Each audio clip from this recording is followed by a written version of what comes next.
Bonjour et bienvenue sur le plateau de France Info sous cette sublime verrière du Grand Palais à Paris pour la 3e exposition universelle des innovations pour la planète. Ici, pendant 3 jours, des gens d'une centaine de pays vont venir présenter 1000 solutions pour qu'on vive mieux demain sur notre planète. Des solutions pour les villes durables, pour l'alimentation, pour l'éducation, des solutions d'économie circulaire. Bref, toutes les solutions qui feront qu'on vivra un petit peu mieux dans notre environnement demain sur la planète. On va vous présenter quelques-unes de ces solutions tout au long de la journée, tout au long de ces 3 jours de Change Now, puisque c'est comme ça que cette exposition universelle s'appelle. On va vous présenter par tranche de 4 innovations, quel que soit le pays, quelle que soit la nature. Ce matin, nous parlons des innovations qui parlent de la maison et chacun des inventeurs aura 5 minutes exactement pour nous présenter sa solution. Pour répondre aux questions de nos 2 consoeurs spécialistes d'environnement, Mathilde Gracia de France Info, que vous connaissez bien, et Camille Adaoust de France Info Web. Toutes les 2 sont des spécialistes d'environnement et poseront les questions à nos invités. Tout d'abord, le premier invité que nous recevons représente la société Planet Care et j'appelle Hakim Elkiar. Bonjour, merci beaucoup de nous recevoir. Bonjour. Vous connaissez les règles, vous avez 5 minutes pour nous exposer votre idée brillante pour l'innovation. Allez-y, prenez le micro.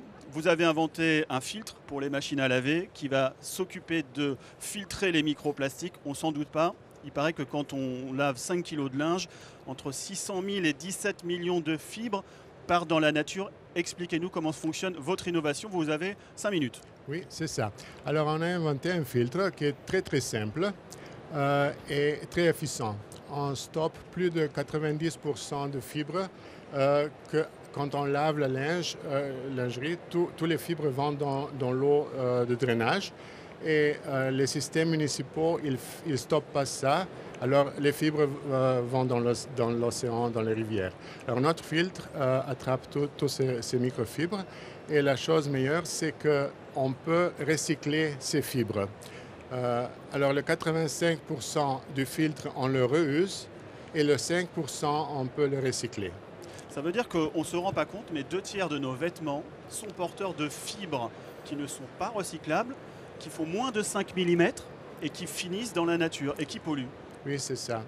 C'est ça. Il y a beaucoup de fibres.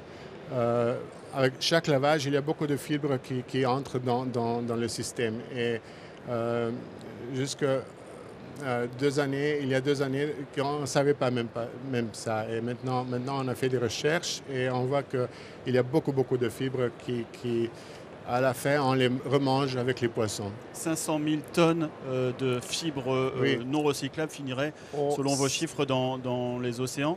Vous avez déjà vendu combien de filtres pour vos machines à laver ? Autour de 500 filtres. Et c'est des filtres que maintenant on change les cartouches. Alors on reçoit les cartouches, qu'on les recycle et ça a commencé à aller. J'ai lu 11 $ par mois à peu près pour équiper sa machine à laver d'un filtre qui évite que nos vêtements qu'on lave sans le savoir polluent en fait les océans. C'est à peu près l'ordre d'idée qu'on peut imaginer pour la suite. Ça va rester à ce prix-là à peu près ? Oui, je pense qu'avec l'optimisation du filtre et quand on va grandir, on pourra abaisser le prix du filtre. Très bien, merci beaucoup Hakim. Est-ce que vous avez une question à poser, un développement à apporter à cette innovation, ce filtre qu'on met sur les machines à laver pour empêcher que nos vêtements polluent les océans ? Vous dites Camille. justement que vous récupérez les cartouches. Qu'est-ce que vous en faites après de ces plastiques que vous recyclez dans quel circuit ils vont Alors maintenant, le 5% de la plastique qu'on recycle, on fait du diesel synthétique. Ça veut dire qu'on fait pas, on brûle pas les choses, on ne fait pas du nouveau waste, mais on fait du diesel synthétique. Et avec le reste, donc Le reste, on le reuse.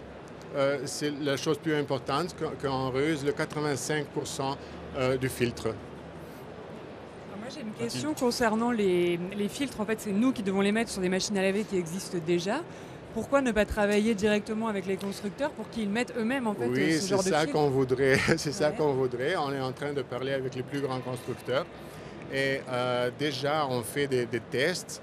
Alors, la chose, ce n'est pas très simple parce que les machines à laver, elles sont très petites et il faut incorporer ce filtre dans la machine. Il faut faire le filtre qui est déjà très facile à user, même à changer ces filtres. Et ça, c'est pas très facile, mais on travaille sur ça. Une fois que toutes les machines auront déjà ce filtre, alors on en fait déjà beaucoup. Et sur les industriels, est-ce que vous travaillez avec les pressings Oui, c'est ça. Plus important même en Amérique, en Californie, on travaille avec de lavage industriel et on a des filtres plus grands qui sont directement sur le tube de drainage de la machine à laver. Ici, c'est la même chose, seulement que c'est plus facile parce qu'on n'a plus d'espace. Et c'est la même chose. On prend les filtres, on les recycle. Maintenant, on a commencé. Je crois que dans 2 ans, tous les systèmes auront ce filtre. Dernière question. Où est-ce que moi, en France, je peux trouver, éventuellement acheter ce filtre pour équiper ma machine à laver? Et quelles sont vos perspectives de développement? Qu'est-ce qu'il vous faut aujourd'hui pour vous développer encore? Alors, c'est très facile à acheter le filtre partout dans le monde parce qu'on a une application sur Internet. Vous envoyez en 2 minutes, vous pouvez l'acheter sans problème. Et le développement, ce sera comme ça. On doit avoir le plus possible de customers. Et après, on pourra abaisser le prix du filtre et même quand on pourra vendre le diesel synthétique, quand il y aura beaucoup de filtres, alors ici on peut même avoir de l'argent pour investir. C'est à nous de jouer en fait, c'est à nous d'acheter votre filtre pour contribuer évidemment à la sauvegarde de l'environnement et à l'essor de votre entreprise. Merci infiniment Hakim, je rappelle que vous êtes donc l'ingénieur de Planet Care. N'hésitez pas à regarder sur internet Planet Care ou à venir ici au Grand Palais pendant 3 jours. Je vais vous demander de laisser votre place à un autre entrepreneur de l'avenir, un autre entrepreneur de l'environnement. Ici, autre entrepreneur de l'avenir, un autre entrepreneur de l'environnement, de laisser votre place. Bonjour Laurent Bernard. Bonjour. Co-fondeur et CEO de EcoJoco, qui a un principe simple, suit en temps réel notre consommation énergétique à domicile et nous apporte des conseils pour la réduire.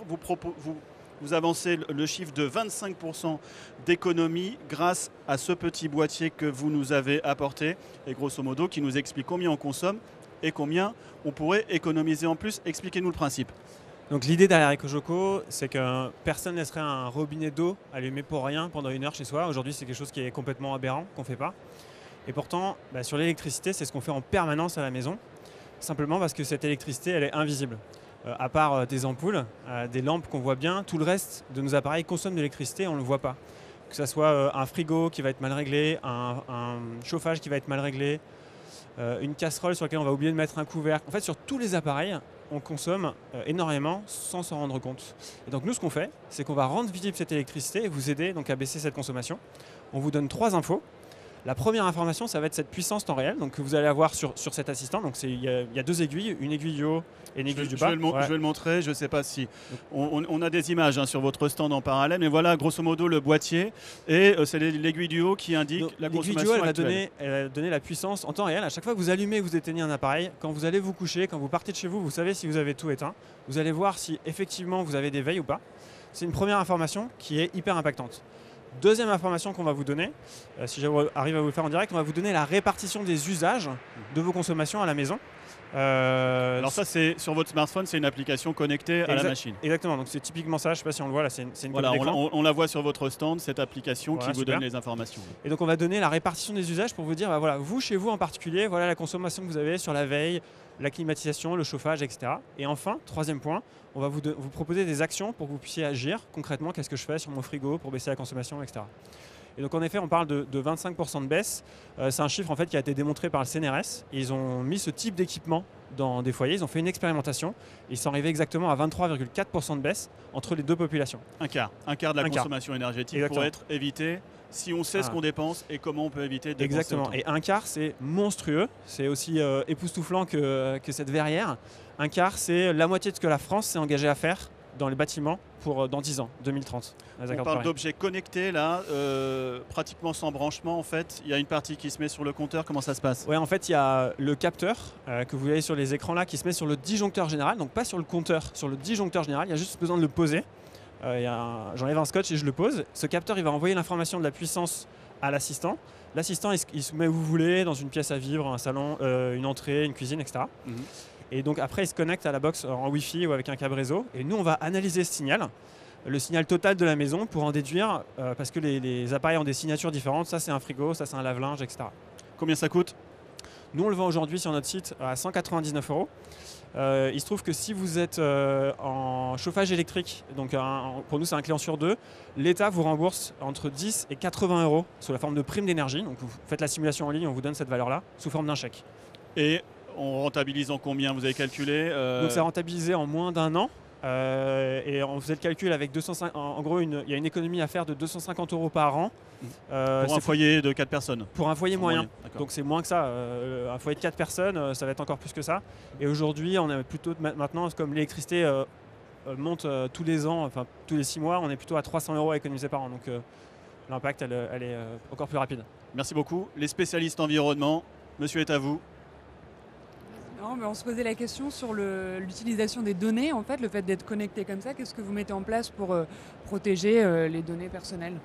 Ah ouais, donc ça c'est une question évidemment qui est hyper importante pour nous. En fait, il y a deux niveaux. Il y a un niveau de sécurité classique, c'est-à-dire qu'en fait, à chaque étape, que ce soit la transmission, le stockage des données, il y a des cryptages qui sont faits sur les meilleurs standards du marché. Nous, on vient des télécoms, on est des ingénieurs, on vient des télécoms, donc on a mis ça en place. Et ensuite, il y a un deuxième élément, c'est concrètement les données, une fois qu'elles sont cryptées, sécurisées, il y a qu'est-ce qu'on en fait. Nous, on n'a pas vocation à vendre ces données à un Google ou à un autre. Ce qu'on veut, c'est rendre un service avec ces données, les rendre tangibles pour l'utilisateur. Et donc, à la fois dans la conception, mais aussi dans notre raison d'être, on vous vend l'appareil, on ne vend pas vos données, quoi. Et j'avais une autre Camille. question. Comment savoir quel appareil consomme plus qu'un autre? Est-ce que du coup, on doit connecter toute sa maison? Non, du coup, c'est là où il est un peu la magie du système. Il y a juste un capteur à poser, donc sur le disjoncteur, comme je le disais. Et après, c'est nous qui allons, avec les algorithmes, détecter des différences de signature. En fait, ce qu'il faut comprendre, c'est qu'un frigo va consommer d'une certaine façon. Un radiateur va consommer d'une certaine autre façon. Si je vous montrais ces courbes à l'œil nu, vous serez capable de les reconnaître. Donc nous, on va entraîner des algorithmes pour faire cette détection-là. Alors c'est quelque chose qu'on améliore de jour en jour, ça fait plus de 3 ans qu'on travaille dessus. Là on est en train de mettre une nouvelle mise à jour à nos clients pour justement qu'ils puissent bénéficier de ça. Et on continue à travailler pour que ça soit de plus en plus précis. Et il faut que ça soit hyper simple pour l'utilisateur, que l'information soit tellement évidente qu'il a envie de se lever de son canapé et de couper le gaspillage qu'il fait. Merci Laurent. Où en êtes-vous en stade de maturité sur le marché? Vous représentez combien de ventes jusqu'à présent et qu'est-ce qu'il vous faut pour évoluer? Donc nous, on a plusieurs milliers de clients. On s'est lancé commercialement il y a 6 mois. Donc on vend sur notre site internet. On va être très bientôt dans une belle enseigne de retail. On travaille avec plusieurs fournisseurs d'énergie, dont Enercop par exemple, qui est un fournisseur qui nous a beaucoup accompagnés, qui fait de l'énergie militante, donc qui aide à baisser sa consommation d'énergie. Et nous, ce qu'on cherche aujourd'hui à ChangeNow, c'est avant tout trouver des partenaires qui nous permettent d'aller chercher le maximum de clients. Notre objectif, notre ambition, c'est d'aller chercher 5% des foyers français. Et pourquoi 5%? Parce que si on fait 5%, on éteint l'équivalent d'un réacteur nucléaire. Et on trouve ça cool. Et voilà, c'est la réalité de ces innovations qu'on trouve pendant 3 jours à ChangeNow. Laurent Bernard, co-founder et CEO de EcoJoco, qui est présent ici pendant 3 jours. Merci infiniment. Merci à vous. Je vais vous demander de laisser votre place parce que nous allons accueillir Claudio de Giacomi. J'espère que je n'ai pas écorché votre nom. Je vous en prie, prenez place.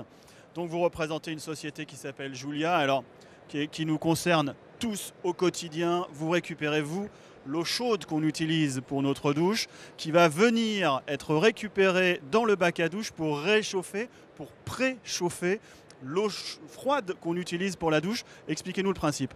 Exactement. Alors, on a fait un échangeur de chaleur Bien près le micro, s'il vous plaît. en cuivre. J'ai apporté un modèle de ce tube en cuivre. Alors, il y a l'eau froide qui circule dedans et qui prend la Tenez, chaleur. je vais le montrer. Voilà. Voilà, qui Le prend tube la en cuivre. chaleur des eaux usées, qui coule autour de ces tubes-là. Et en ce moment-là, où on se douche, la cuivre est préchauffée et donne la chaleur aux eaux froides. Et puis ça donne finalement des efficiences jusqu'à 60% moins d'énergie pour prendre une douche. Alors j'ai lu dans votre dossier que l'eau chaude en fait est consommée à entre 50 et 80% pour les douches. Donc évidemment cette grosse dépense d'eau chaude sert avant tout à nous laver. Et que l'eau globale, l'eau chaude représente 13 à 31% de toute l'eau qu'on consomme. Expliquez-nous grosso modo combien on fait d'économies lorsque votre système est en place. Alors pour des bâtiments modernes, environ la moitié de l'énergie passe pour chauffer l'eau chaude et l'autre moitié c'est pour chauffer l'habitation. Et puis nous on peut vraiment récupérer les 60% de l'eau chaude finalement. Et pour une habitation de 4 personnes, un foyer de 4 personnes, ça représente environ 1000 kWh d'énergie récupérée par année. C'est environ comme 8 mètres carrés panneaux photovoltaïques ou 100 litres mazout par maison. Et puis maintenant, s'il y a une gymnase, un centre sportif, bien sûr les économies sont beaucoup plus hautes que dans un foyer. Parce que l'eau froide arrive à quelle température normalement et du coup avec votre système, à quelle température elle arrive dans la douche? Voilà, normalement on a l'eau chaude qui arrive à 60 degrés et l'eau froide qui arrive à 10 degrés environ. Et avec notre système, on préchauffe l'eau froide jusqu'à 25 degrés et puis après il faut ajouter moins d'eau chaude, ce qui fait les économies finalement. Est-ce que vous réfléchissez à équiper avec un système différent évidemment les baignoires par exemple pour les bains parce que là il y a également énormément d'énergie le long des parois des baignoires? Oui bien sûr, les baignoires ce serait aussi très intéressant. Pour l'instant on s'occupe vraiment dans la douche parce que là on a une flux de l'eau froide et eau chaude simultanément. Toutes les douches sont équipables, c'est-à-dire que chez moi, demain, je peux mettre en place votre système sans refaire toute la salle de bain? Alors ce qu'il faut refaire, c'est vraiment seulement une rigole de douche dans le sol. C'est tout. Alors c'est le moment, dès que vous rafraîchissez votre salle de bain, c'est le moment d'installer une Julia. D'accord. Mesdames, est-ce que vous avez une question à poser à Claudio sur le système Julia? Oui, mais combien de temps il faut en fait pour que l'eau chaude qu'on va utiliser à la base réchauffe l'eau froide? Et est-ce que ça encourage pas peut-être à prendre des douches plus longues pour économiser en fait de l'énergie? Alors ça serait une bonne idée, mais en fait c'est très vite cette efficacité parce qu'on doit seulement remplacer la quantité d'eau qui est dans l'échangeur. Et c'est très peu, c'est seulement 3 décilitres et ça prend environ 10 secondes. Alors je pense que vous prenez des douches plus longues que 10 secondes. Oui, un petit peu. Voilà.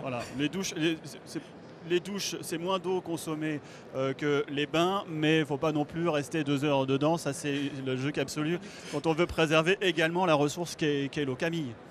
Est-ce que du coup, étant donné que l'eau doit passer par de nouveaux tuyaux, est-ce qu'il faut rajouter de la pression ou est-ce qu'il y a donc un effort à ajouter à l'écoulement de l'eau? Non, pas vraiment, parce qu'on a toujours une pression dans les tuyaux d'eau. Dans le réseau d'eau, il y a toujours une pression. On a une petite perte de pression, mais c'est presque négligeable. Alors ça fonctionne vraiment sans électricité, c'est quelque chose de très physique. Combien ça coûte? Ça coûte environ 400 € en plus. Et puis après, ça dépend combien personnes se douchent, et la durée des douches. Au niveau d'investissement, retour sur investissement, c'est environ 3 jusqu'à 5 ans, c'est amorti finalement. Quand on a une famille qui se douche beaucoup, qui est très propre, on fait des économies d'énergie. Voilà, exactement. Qu'est-ce qu'il vous faut aujourd'hui pour vous développer? En quoi, ici sur ChangeNow, vous pouvez trouver des collaborateurs, un coup de pouce? Alors on a commencé en Suisse, ça fait maintenant 4 ans. Et puis on a des marchés aux Pays-Bas pour l'instant et en Suisse, on essaie de trouver des partenaires qui font la distribution en France et tout en Europe. On a déjà des distributeurs en Japon, mais ça prend beaucoup de temps pour faire des certificats parce que c'est dans tous les pays, il y a différents certificats et on cherche à trouver des partenaires qui nous parce aident. que c'est pas simplement aller dans un magasin, prendre un objet et l'installer chez soi. Il y a quand même un peu plus d'infrastructures. Oui. En France, aujourd'hui, je peux déjà installer ici à Paris ma douche avec le système. Oui, bien sûr, c'est On possible. vous contacte par Internet, j'imagine. Oui, par Internet, on nous appelle, on fait des chats, on a tout. Ouais, exactement. Formidable. Merci infiniment Claudio De rien. Giacomi. Vous représentiez la société innovante Julia. Merci d'être venu. Je veux vous demander de Merci laisser beaucoup. votre place pour accueillir notre dernier invité de cette session ici sur le plateau de France Info au Grand Palais pour l'exposition universelle de l'innovation pour la planète Change Now. Et nous accueillons Francesco, excusez-moi, j'ai oublié votre nom, Francesco Piazzesi, qui représente, je vais essayer là encore parce que c'est en espagnol de ne pas écorcher le nom de votre société qui est Echal a tu casa. Concrètement, construis toi-même ta maison.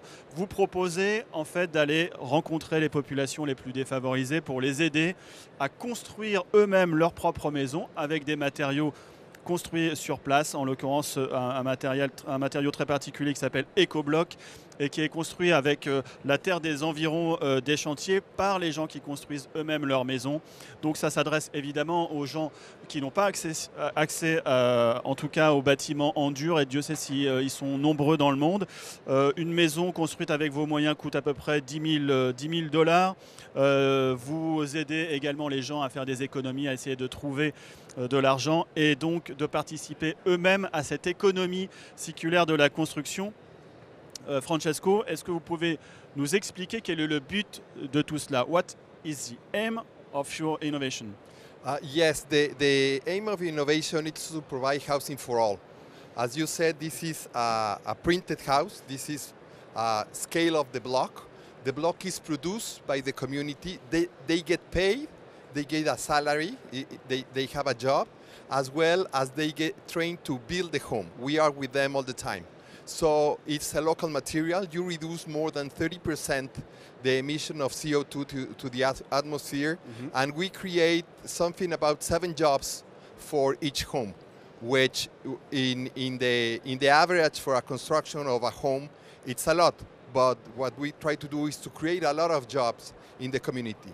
We are working in the construction of the first SDG community in the world, which contains the 17 SDGs in just one community. And this is a social program. It's a social company, a social enterprise.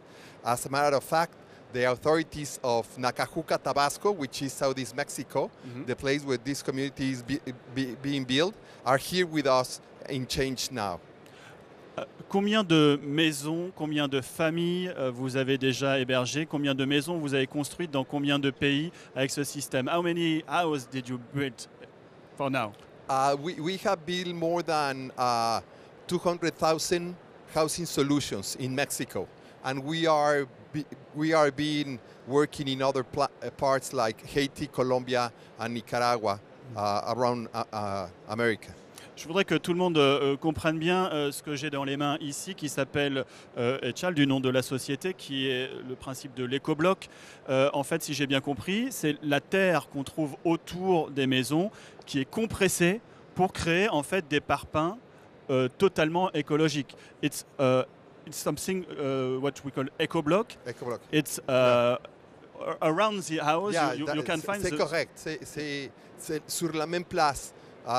We trouvons toute la terre, les personnes, the lack of housing, everything is there, and we provide the solutions to build a home, an affordable home, adequate home for the poorest people in the world.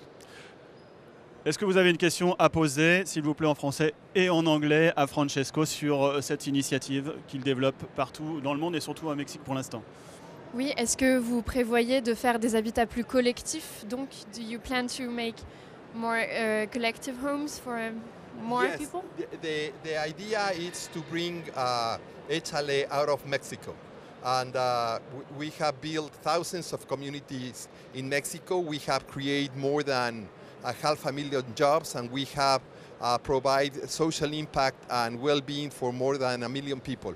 And what we are looking for, we are looking to bring Échale to other countries in the planet. Mathilde.